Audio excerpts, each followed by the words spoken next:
Refiriéndose pues a la doctora Alexandra Vela. Son las 8:37. Estamos en contacto ya con el doctor Francisco Huerta Montalvo. Doctor, ¿qué tal receta nuestra señal? Buen día, es Alberto Quintana. Muy bien, Alberto, muy bien, muy claro.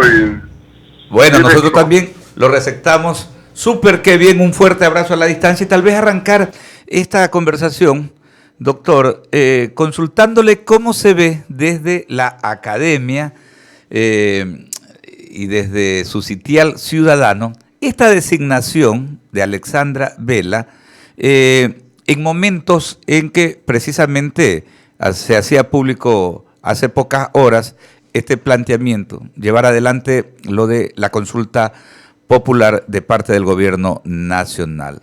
Alguien con una gran trayectoria, ya la hemos destacado, pues ha ocupado diversos sitiales desde el año que marcamos como el inicio de la etapa de retorno a la democracia, 1979, lo de Alexandra Vela. ¿Qué opinión le merece aquello? Buen día. Muchas gracias. Yo estoy muy contento de esa designación. Y el juicio de valor que hago para manifestarme de ese modo tiene que ver con que conozco las calidades y capacidades de Alexandra. Tuve la inmensa suerte de trabajar junto a ella en el gobierno de Osvaldo Hurtado y allí pude apreciar su sentimiento de nobleza y su enorme capacidad de trabajo, sumados a una inteligencia natural que le permitía entrar de un tema a otro como secretario de la administración un rato. Y luego también la he visto actuar en asambleas legislativas. Es una buena cosa que de no sé dónde la han convencido de que se integre en la política nacional y va a prestar una gran labor en el Ministerio de Gobierno, sin duda alguna. Oiga, es un poco de complacencia. Y eso es lo que nos llamaba la atención, porque nosotros decíamos que ella estaba retirada de la actividad política, dedicada más a la actividad académica, y entonces eso me lleva a hacerle la siguiente pregunta. ¿Cómo poder conciliar aquello, no? Porque, sin lugar a dudas, usted lo ha descifrado pues de gran manera, ¿no? Pero ¿cómo conciliar aquello con la visión que tiene la gente joven? Mucha gente joven nos llamaba ayer y nos decía, caramba, no la conocemos, no sabemos exactamente cuál es la experiencia de ella, ¿no? Y en ese sentido, pues, ¿cómo poder conciliar eso, no? Porque es muy necesario tener a alguien con esa experiencia, pero hay también ya un gran conglomerado de jóvenes que, en cambio, no conocen. ¿Cómo se podría hacer ahí, doctor? Yo veo con claridad que no hay cómo satanizar ni la vejez ni la juventud. Yo mismo fui alcalde a los 30 años. Era joven, fui presidente de la FEUE y director nacional del Partido Liberal Radical a los 28. Comencé temprano. Pero creo que los políticos serios, los que tienen la vocación a fondo, no se retiran nunca. Yo no tengo, por supuesto, ningún interés electoral, pero yo no dejo de estar interesado profundamente en la política nacional y por eso la comento cada vez que me invitan, y ya voy por los 81. En la práctica tengo 50 años en donde no aludo a mi experiencia porque he tenido buenas y malas, pero eso sirve para ir comparando con todo lo acumulado cuál debe ser la reacción y la acción en el futuro de la conducción del país. Entonces, sin querer malquistarme con los jóvenes, yo les hago notar que de todo hay también en ese sector poblacional y que algunos no tienen ni experiencia ni la tan proclamada honestidad de los menores de tantos años. Porque algunos que ofrecieron cortarse la mano deberían estar mancos y eran jóvenes. Coincidimos plenamente, porque a veces se sataniza aquello, ¿no? El tema de los años, y precisamente esa sabiduría la que se necesita. Y más bien yo destacaba algo, doctor, el hecho de que precisamente un equipo de gobierno necesita equilibrio, y si bien es cierto que el presidente entre sus ministros, entre sus funcionarios cercanos tiene mucha gente joven, requiere también pues de esa sagacidad y de esa sabiduría que dan los años. Permítame pasarle a Ramiro Cepeda, que tiene otras inquietudes para el doctor Francisco Huerta Montalvo. Pancho, ¿qué tal? Le saluda Ramiro Cepeda. Aquí estamos, Ramiro, con gusto. Tranquilo, al mal tiempo, buena cara. Pancho, de las cosas que ofrece el gobierno para unos meses adelante es la consulta popular, con varios temas que ya se van borroneando. ¿Cómo ve esa agenda? ¿Cómo ve el capital político del presidente? ¿Y cómo ve los temas que poco a poco se van despejando? Unos podrán ser y otros probablemente no. Yo tengo mucha estimación por Fernando Villavicencio, pero creo que se hizo muy mal en salir de una reunión con el presidente a lanzar la inquietud de la consulta, sin que esté debidamente estructurada, debidamente elaborada, incluso las preguntas que allí se van a realizar. Eso hace que los enemigos de la consulta, antes de que éste esté montándose, ya estén como enemigos de ella, y es peligroso. Por lo demás, creo que he visto que hay un riesgo de tener o no contar con la mayoría necesaria en la Asamblea. Entonces se va por la vía de las consultas, y ojalá se maneje con eficacia y austeridad. No se puede estar haciendo consultas todos los días. Ese tipo de régimen plebiscitario no creo que funcione a estas alturas. A ver, pero el presidente está llenando su cuenta de capital político de manera acelerada, con días importantes de vacunación, rompiendo récord en cada momento. Ese es un valor que agrega a su cuenta de capital político.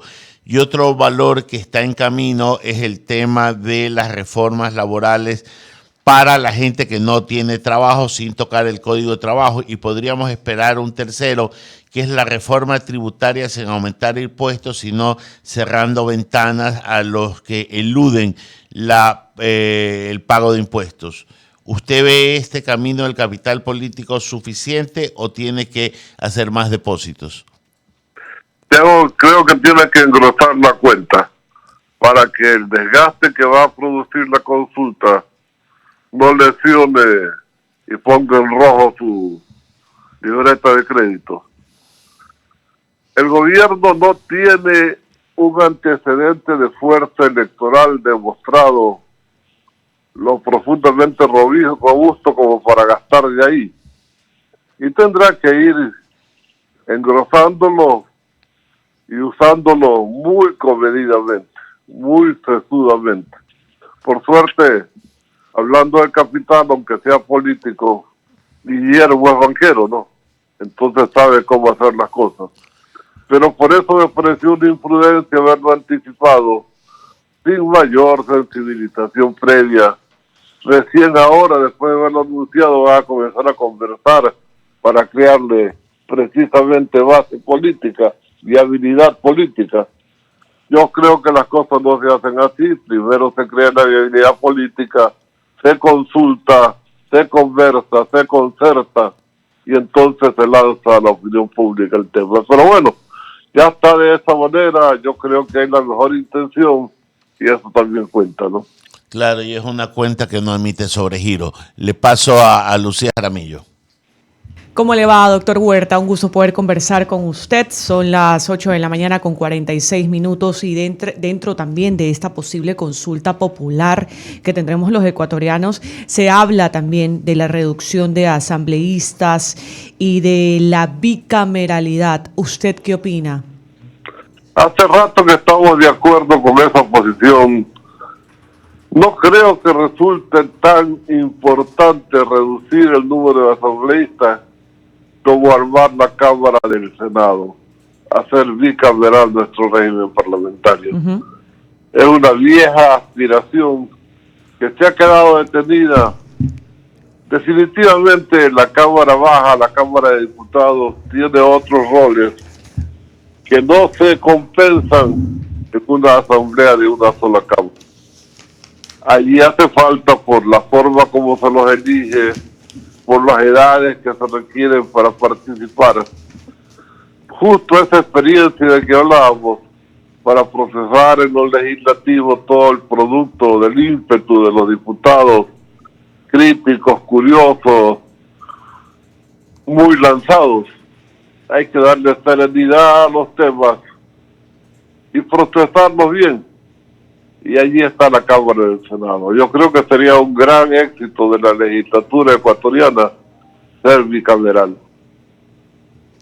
Sigue al abogado Mendoza. Pancho, ¿cómo estás? Buenos días, es Eduardo Mendoza. Eduardo, ¿cómo te va? Espero, siempre es un gusto conversar contigo, te mando un abrazo a la distancia y te llevo otros temas, te llevo a que hablemos un momentito de Alexandra Vela y de su camino, ¿no? Tú, Alberto Quintana te hizo hace un momento un camino, pero te hizo una pregunta pero viéndola ya hilando fino, ¿te parece que de esta manera el gobierno radicaliza su postura política, es decir, su postura política frente a sus hoy adversarios, me refiero a UNES y a la lista 6? Yo pienso que es una muy buena elección, porque no se trata solo de pensar en género.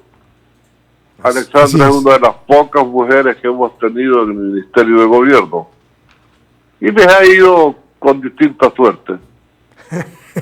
Pero Alexandra tiene más capacidad administrativa que algunas de las otras que han estado allí, ¿no? Muy bueno está eso.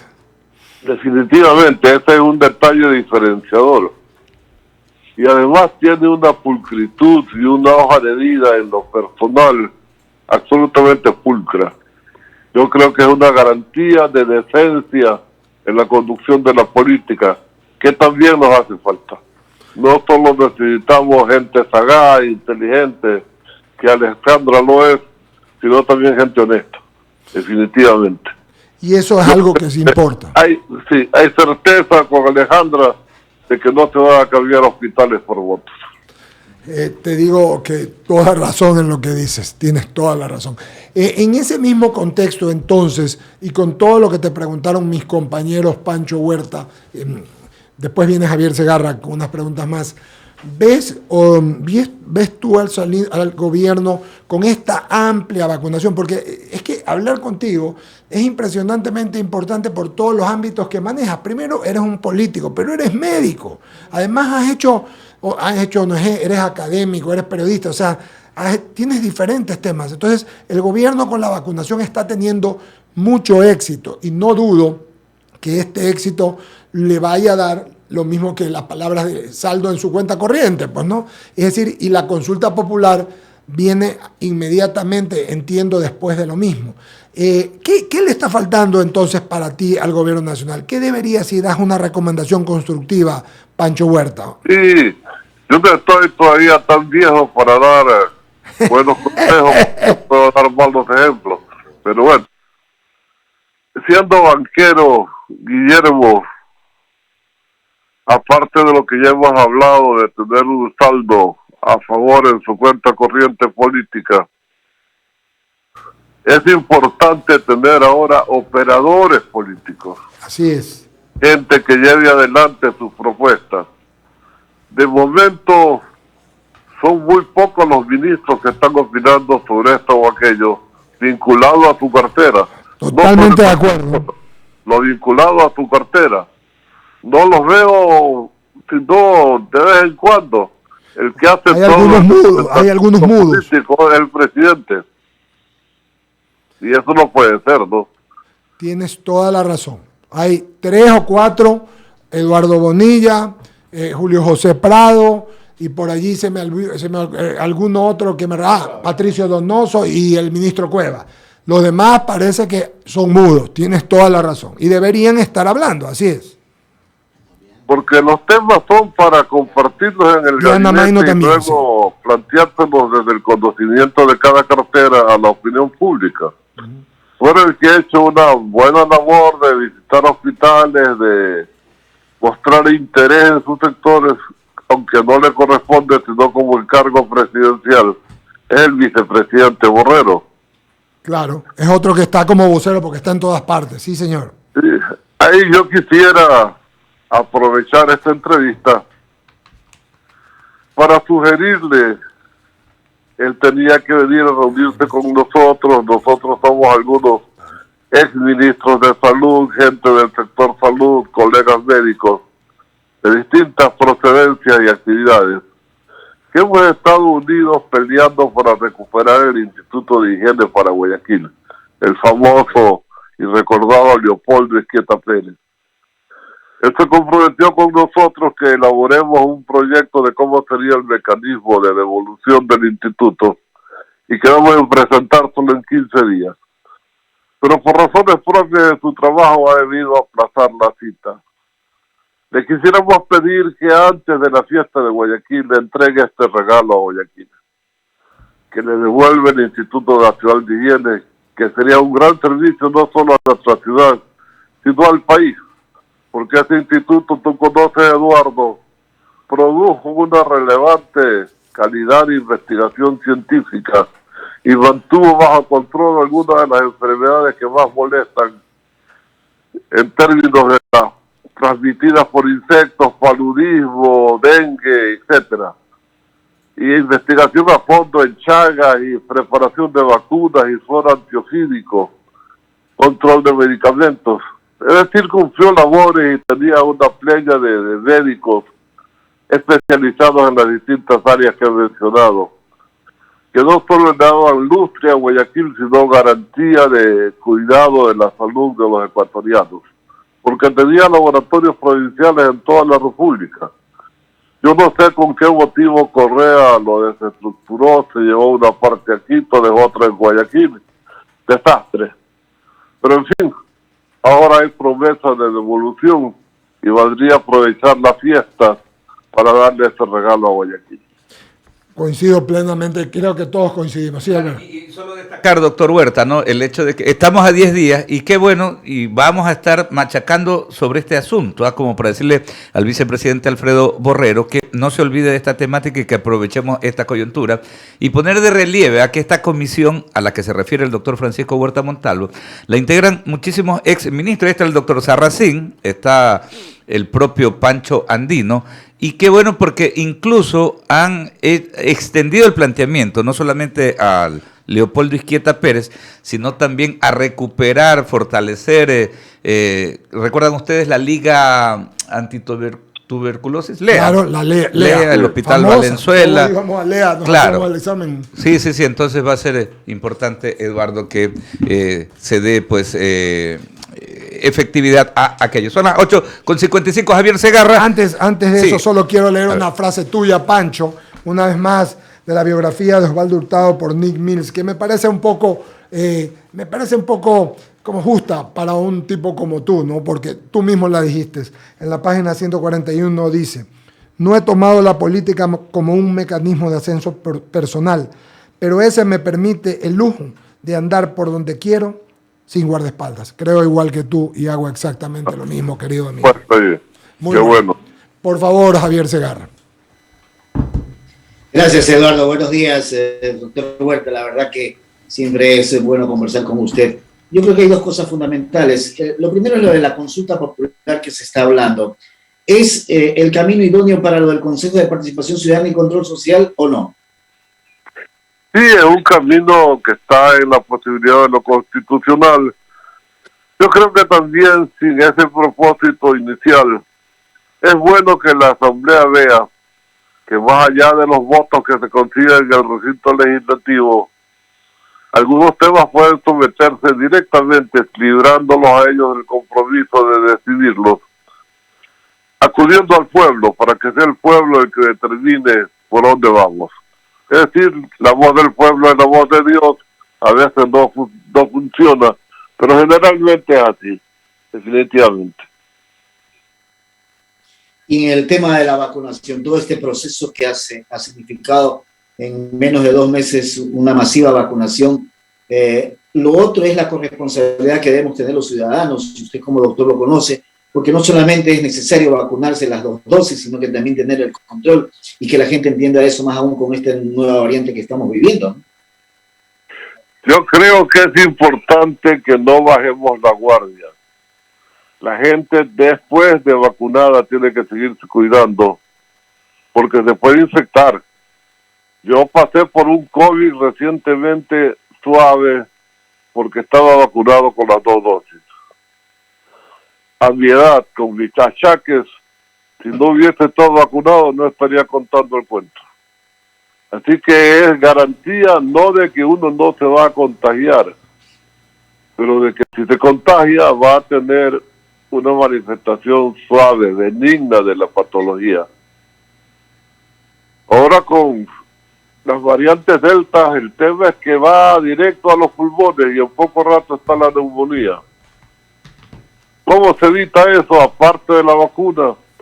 Con la mascarilla, con el distanciamiento físico, con el lavado frecuente de las manos.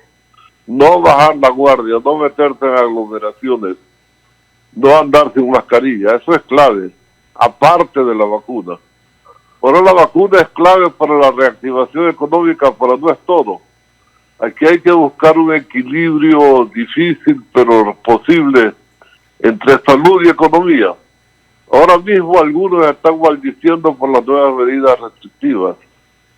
Pero ¿qué se hace con una sociedad enferma, con una crisis como la que ya sufrimos en meses pasados del año anterior?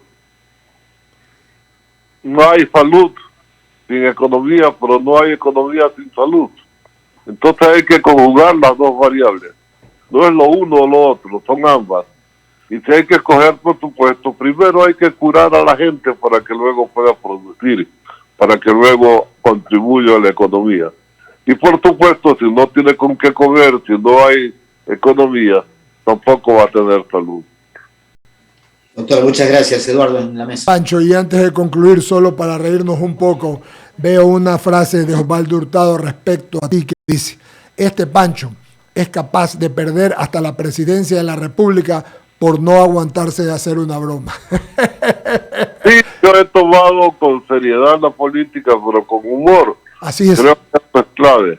A la frase que se refiere Osvaldo, la pronuncié en la provincia de Imbabura durante la Junta Militar, el Triunvirato. Dije que el gobierno nacional estaba al mando de los Reyes Vagos, los 3 Reyes Vagos: Gastar, va a asaltar y malhechor. Y te Ahí mismo me dejaron fuera de la candidatura, me inventaron cualquier vaina y ya está. Y lo que pasa es que Osvaldo Hurtado más parco no puede ser, ¿no? Chicha agria de hombre, Dios santo. Y Pancho es simpático. Pancho, un abrazo a la distancia. Nos vemos pronto. Gracias. Felicidades. Muy bien. Gracias. Ahí está. Pancho, bueno. Subdirector de Diario Expreso, hombre de academia, con esos conceptos siempre tan valiosos, Sí, ¿no? valioso. Para orientar sobre a la todo opinión que pública. Es lo que está diciendo, ¿no? Es un referente de historia por los últimos 40 años, por lo que dice, mira que con la frase de va a saltar y malhechor, la dictadura lo deja